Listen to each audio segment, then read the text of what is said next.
A modest woman dressed in casual attire was being escorted out of an exclusive boutique by a manager in an impeccable suit. Whispers filled the air as other customers stared. "People like you don't belong here," he sneered. She walked away with dignity, her head held high. 1 hour later, a black SUV with tinted windows pulled up. Her billionaire husband stepped out, straightening his designer tie, and walked towards the boutique's entrance with purpose. The morning sun cast a golden glow over Madison Avenue as Elena Blackwood strolled along the iconic New York shopping district. At 45, she carried herself with quiet confidence. Her shoulder-length auburn hair pulled back in a simple ponytail, her white t-shirt, light gray joggers, and minimal makeup reflecting her preference for comfort over extravagance, despite her access to unlimited luxury. Today was special. Her husband James's birthday was approaching. After 15 years of marriage to one of New York's most successful investors, she'd learned that finding meaningful gifts required thought, not just an unlimited budget. She'd spotted the perfect vintage watch at Prestige, an exclusive boutique known for its carefully curated collection of luxury items. Elena checked her watch. 10:30 a.m. James would meet her here at noon, before their lunch reservation. That gave her plenty of time to purchase the watch and have it wrapped. She paused outside the gleaming storefront of Prestige, taking in the artfully displayed items in the window. Crystal chandeliers illuminated the interior where well-dressed staff attended to equally well-dressed customers. Taking a deep breath, she pushed open the heavy glass door and stepped inside. The cool air-conditioned interior enveloped her, along with the subtle scent of expensive perfume. A bell chimed softly, announcing her arrival, though none of the staff looked up immediately. Elena moved toward a display case containing vintage watches and jewelry. Her eyes found the piece she'd researched, a rare 1960s timepiece with a history as rich as its craftsmanship. James would appreciate both the artistry and the story behind it. "May I help you?" A voice finally asked, the words polite, but the tone suggesting otherwise. Elena turned to see a young woman in a black dress, her hair pulled into a severe bun, eyeing Elena's casual attire with barely concealed disdain. "Yes, I'm interested in that vintage watch," Elena said, pointing to the piece she'd come for. The saleswoman raised an eyebrow. "That particular item is $85,000. Elena nodded. Unaware of the price. "I'd like to see it, please." Hesitation crossed the woman's face before she responded.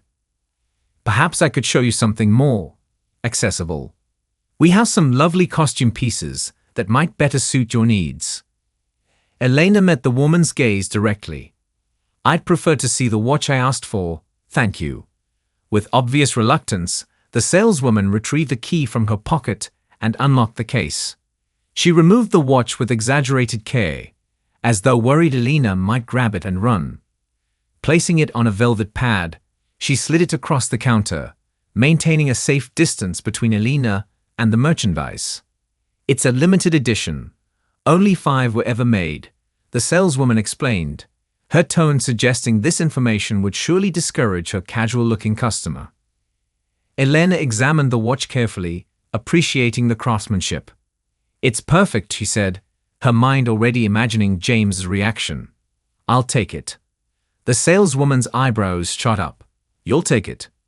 Perhaps you'd like to discuss financing options?" "That won't be necessary," Elena replied calmly. From across the store, an impeccably dressed man with slicked back hair watched the interaction with narrowing eyes.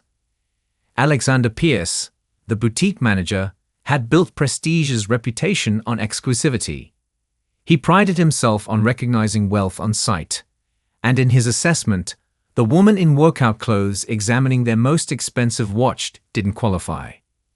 Elena felt his stare but continued examining the watch. After years married to James, she was accustomed to being underestimated. Usually, it amused her. Today, she simply wanted to purchase a meaningful gift before meeting her husband for lunch. Little did she know this routine shopping trip was about to become anything but ordinary. Alexander Pierce approached with the practiced smile of someone who had mastered the art of looking pleasant while delivering unpleasant messages. His Italian suit and handmade shoes created a deliberate contrast with Elena's casual appearance. "Is there something I can help with here, Victoria?" he asked the saleswoman, though his eyes remained fixed on Elena. "This customer is interested in the Chronomaster," Victoria replied, emphasizing customer in a way that suggested Elena was anything but. "I see." Alexander turned his full attention to Elena now. "Madam, the Chronomaster is one of our most exclusive pieces. Perhaps Victoria could show you something more suitable for browsing purposes." Elena met his gaze steadily. "I'm not browsing. I'd like to purchase this watch." Alexander exchanged a knowing look with Victoria. Elena had seen this before, the silent communication between luxury retail staff when they had identified someone they believed didn't belong. "Of course," Alexander said, his tone indulgent. "However, we have a policy with our high-value items. I'd need to see some form of verification before proceeding with such a significant purchase." Elena tilted her head slightly. "Verification? A platinum card at minimum, or perhaps evidence of funds. We've had issues with certain individuals wasting our time." His smile didn't reach his eyes. "I'm sure you understand." A well-dressed couple nearby paused their conversation to observe the interaction, their expressions a mixture of curiosity and second-hand embarrassment. "I don't typically carry my cards when I'm dressed for the day's activities," Elena explained calmly, "but I can assure you the purchase won't be a problem. My husband is actually meeting me here shortly." "Ah," Alexander interrupted, his voice taking on a knowing tone. "Your husband, of course." He glanced at Victoria, who barely suppressed a smirk. "Perhaps when your husband arrives, we can continue this conversation." Elena understood his implication immediately. He thought she was inventing a wealthy husband, a common tactic, apparently, among certain individuals. "The watch is a surprise for him," Elena explained, her patience beginning to wear thin. "I'd prefer to complete the purchase before he arrives." Alexander made a show of checking his watch. "I'm afraid without verification, I can't authorize this transaction. We have many genuine customers waiting for assistance." He gestured toward the couple who had been watching, who quickly pretended they hadn't been listening. Another customer entered the boutique, a celebrity Elena recognized from film posters. Immediately, Alexander's demeanor transformed. "Ms. Reynolds, what an honor," he exclaimed, already moving toward the actress. "Victoria, perhaps you could continue assisting this patron, or direct her to our sales section in the back." Elena watched as Alexander fawned over the new arrival. The actress, uncomfortable with his excessive attention, glanced apologetically in Elena's direction. "We don't actually have a sales section," Victoria said quietly. "Look, maybe you should come back another time. With your husband," she added with unmistakable skepticism. Elena checked her watch again. James would arrive in 30 minutes. She could wait and let him handle the situation, but that would ruin the surprise. Besides, she'd never relied on her husband's name or status to be treated with basic dignity. "I'd still like to purchase the watch," Elena insisted. Victoria sighed dramatically. "I've worked here 5 years. I know a discount hunter when I see one." "You're just wasting everyone's time," she muttered. The words stung more than Elena cared to admit. Around her, other customers were beginning to stare. What had begun as a simple shopping trip was becoming an uncomfortable spectacle. All because she'd chosen comfort over couture for her morning attire. The situation deteriorated rapidly when Alexander returned from escorting the actress to the jewelry section. His expression had hardened, professional veneer slipping away as he approached Elena. "Madam, I believe we've been more than accommodating," he said, voice lowered but tone sharp. "But it's becoming clear that you're not a serious buyer." Elena straightened her shoulders. "I've been nothing but clear about my intentions to purchase the watch. Yet you have no means to verify you can actually afford it." He glanced at her simple clothing with obvious disdain. We've seen this before. People coming in, handling our merchandise, taking pictures, wasting our time, all for social media posts about a lifestyle they don't actually have. A flush crept up Alina's neck, not from embarrassment but anger. I don't need to prove my worth based on my appearance. Alexander's patience visibly snapped. Enough. I must insist that you leave the premises. Excuse me. Elena's eyes widened. You heard me. He gestured toward the door. Either produce verification of funds or exit my store. We cater to a specific clientele, and you're disrupting our business environment. The few customers browsing nearby had fallen silent, creating an uncomfortable bubble of attention. One woman whispered something to her companion, both casting judgmental glances in Elena's direction. This is ridiculous, Elena said, her voice steady despite her rising indignation. I'm a paying customer. No, Alexander countered. You're not. You haven't paid for anything, nor do I believe you can. He moved closer, invading her personal space. Now, I won't ask again. Please leave before I'm forced to call security. Something in his tone, the absolute certainty that she didn't belong, made Elena realize further protest would only create a scene. With quiet dignity, she stepped away from the counter. The way you've treated me says far more about you than it does about me, she said quietly. Alexander smiled thinly, taking her arm. People like you don't belong here, he said, guiding her firmly toward the exit. Perhaps try the department stores downtown. As they reached the door, he released her arm with a small push that wasn't quite forceful enough to be called assault, but left no doubt about his intentions. The glass door swung shut behind her with a definitive click, leaving Elena standing on the sidewalk of Madison Avenue, the New York sun suddenly feeling too bright, too exposing. Through the window, she could see Alexander returning to his staff, making a comment that caused several of them to laugh while looking in her direction. Elena took a deep breath, steadying herself against the wave of humiliation washing over her. In 15 years of marriage to James, she'd encountered plenty of pretentious people, but rarely such blatant disrespect. She checked her watch. 11:40 a.m. James would arrive in 20 minutes. For a moment, she considered waiting to explain what happened, to watch his face when he realized how they treated his wife. James's protective instincts were legendary in business circles. He'd built his reputation on fairness, but was merciless when crossed. Are you all right? A woman's voice broke through Elena's thoughts. She turned to see the actress who'd entered the store earlier, now exiting with a small shopping bag. I saw what happened in there, the woman continued. It was appalling. Elena managed a small smile. Thank you for saying so. I'm fine, just surprised at how quickly assumptions are made. The actress nodded sympathetically before her driver ushered her toward a waiting car. Elena decided to walk down the block to clear her head. She wouldn't give Alexander the satisfaction of seeing her standing outside like she'd been put in timeout. Meanwhile, James Blackwood's day had been intense, even by Billionaire standards. 3 investment meetings before 11 o'clock a.m., followed by a conference call with international partners. But thoughts of lunch with Elena had kept him focused. These quiet moments together were precious amidst his chaotic schedule. At 11:45, his driver pulled the black SUV to the curb near Prestige Boutique.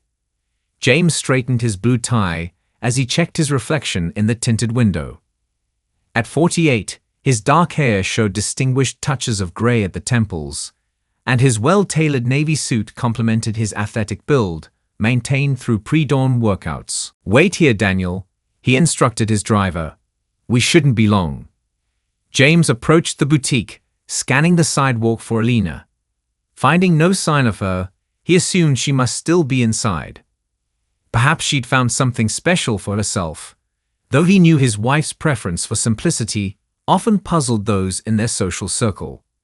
As he reached for the door, a middle-aged woman approached him. Excuse me, are you James Blackwood? She asked hesitantly. James nodded, instantly alert.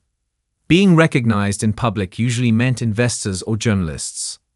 "I just wanted you to know your wife was just asked to leave this store," the woman explained quietly. "I was inside. The way they treated her was disgraceful. She walked that way," she added, pointing down the street. James' expression darkened. "Thank you for telling me," he said, his voice controlled despite the anger flaring inside him. The woman nodded and continued on her way. James pulled out his phone, tempted to call Elena, but decided against it. Instead, he texted his assistant, "Reschedule my 2 p.m., something's come up." His assistant's response was immediate. "Done. Everything all right?" "Will be," James replied cryptically. He looked through the boutique's windows, observing the opulent interior and the staff's interactions with customers. The manager, easily identifiable by his authoritative stance, was laughing with 2 saleswomen. Something about their body language, the shared smirk, told James all he needed to know. James Blackwood hadn't built a billion-dollar investment empire by being impulsive. Every move was calculated, consequences mapped out 3 steps ahead. He assessed the situation with the same strategic mind that had made him a legend in financial circles. He could see Elena now, walking slowly back toward the boutique, the posture straight despite the humiliation she had endured. Their eyes met across the distance, and he saw her expression shift from surprise to something more complex, a mixture of love and resignation, as though she already knew what was coming. Elena quickened her pace, reaching James before he could enter the boutique. "I was just taking a walk," she explained, touching his arm gently. "How was your morning?" James studied his wife's face. After 15 years together, he could read the subtle signs of distress others would miss. "Someone told me what happened in there," he said quietly. Elena sighed. "It's nothing, James. Just another case of people making judgments based on appearances." "It's not nothing," his voice remained calm, but Elena recognized the controlled intensity that made boardrooms fall silent. "No one treats you that way, not even on Madison Avenue." "James," she began, but he was already moving toward the boutique entrance, purpose in every step. Inside Prestige, Alexander was describing his encounter with the obvious time waster to Victoria and another staff member. "The nerve of some people," he laughed. "Coming in here looking like she just left the gym expecting." The door opened, and their laughter faltered as James Blackwood entered the store. Even those who didn't immediately recognize the billionaire investor could sense his commanding presence. His tailored suit and deliberate movements spoke of wealth and authority that needed no announcement. Alexander rushed forward, professional smile snapping back into place. "Good afternoon, sir. Welcome to Prestige. How may we assist you today?" James surveyed the store with calculated coolness before his gaze settled on Alexander. "I believe you just ejected my wife from your establishment." The color drained from Alexander's face as Elena stepped in behind James. The staff froze, recognition and horror dawning simultaneously as connections were made. James Blackwood, Elena Blackwood, the billionaire power couple known for their philanthropy and business acumen. "Mr. Blackwood," Alexander stammered. "There's been a terrible misunderstanding." "Has there?" James's voice remained even. "From what I understand, you judged my wife solely on her appearance, refused to sell her merchandise, and then physically escorted her from the premises while making derogatory comments." The other customers in the store had stopped browsing, riveted by the unfolding drama. Victoria stared at the floor, suddenly fascinated by her shoes. "Sir, if I had any idea who Mrs. Blackwood was..." James raised a hand, silencing him. "That's precisely the problem. You shouldn't need to know who someone is to treat them with basic dignity and respect." He turned to Elena. "Was this the watch you were trying to purchase?" Elena nodded, pointing to the vintage timepiece still resting on the velvet display pad. "Excellent choice," James said warmly before turning back to Alexander with a markedly cooler expression. "I'd like to speak with the owner of this establishment." Alexander swallowed hard. Mr. Harrington is in London this week, but I'm the general manager. I have full authority to... Perfect, James interrupted. Then you have full authority to explain to Mr. Harrington why Prestige is about to face a very public relations nightmare, and why your most exclusive pieces are about to be sold somewhere else. The statement hung in the air, its implications clear to everyone present. James Blackwood wasn't just a billionaire. His investment firm held significant stakes in several luxury retail groups, and his influence extended throughout the industry. "Please, Mr. Blackwood," Alexander pleaded, desperation replacing his earlier arrogance. "There must be something we can do to rectify this situation." "Actually," James said, his tone shifting to something almost conversational as he placed an arm around Alina's shoulders, "there is. But first, I'd like you to apologize to my wife. Not because she's my wife, but because she deserved to be treated with respect regardless of who she is or what she's wearing."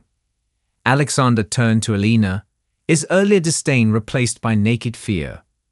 "Mrs. Blackwood, I cannot begin to express my regret for my inexcusable behavior." As Alexander finished his stilted apology, James nodded curtly. "Now, about those consequences," he said, reaching into his jacket and producing a business card. "My office will be in touch regarding your employment status." Alexander blinked in confusion. "My employment? Did I forget to mention?" James's smile was devoid of warmth. "My investment group acquired a controlling interest in Harrington Luxury Retail last month. The paperwork finalizes today. Technically, I'm your boss now." A collective gasp rippled through the store. Victoria's hand flew to her mouth, while Alexander swayed slightly, steadying himself against the counter. "But rather than simply firing you," James continued, "I have something more constructive in mind. Prestige will be launching a new program next month, sensitivity training for all employees, taught by experts in unconscious bias and equitable customer service." He turned to Alina, whose expression had softened slightly. "And my wife has graciously agreed to oversee the program development." Elena hadn't agreed to any such thing, but she understood James's strategy. This wasn't just about punishment. It was about meaningful change. She nodded, playing along. "Your alternative," James added, turning back to Alexander, "is immediate resignation." Alexander looked between them, humiliation warring with self-preservation. I would appreciate the opportunity to learn and improve, sir." James checked his watch. "Excellent. Training begins next week.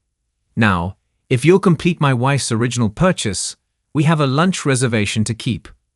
With trembling hands, Alexander processed the transaction for the vintage watch. The same hands that had pushed Alina out the door now carefully wrapped her purchase in premium packaging. The store's earlier hostility replaced by mortified deference. As the couple left Prestige, whispers erupted behind them. The story would spread through Madison Avenue before evening, a cautionary tale about judging people by their appearances. Over lunch at their favorite restaurant, Elena and James enjoyed a quiet moment of vindication. "Was that strictly necessary?" she asked with a small smile. James took her hand across the table. "Absolutely," he replied. "Not because you're my wife, but because nobody deserves that treatment. Indeed, the most valuable things in life aren't displayed in shop windows. Character, kindness, and dignity can be found beneath the simplest appearances. In a world quick to judge by appearances, the most valuable possession is a compassionate spirit, something no luxury boutique can sell."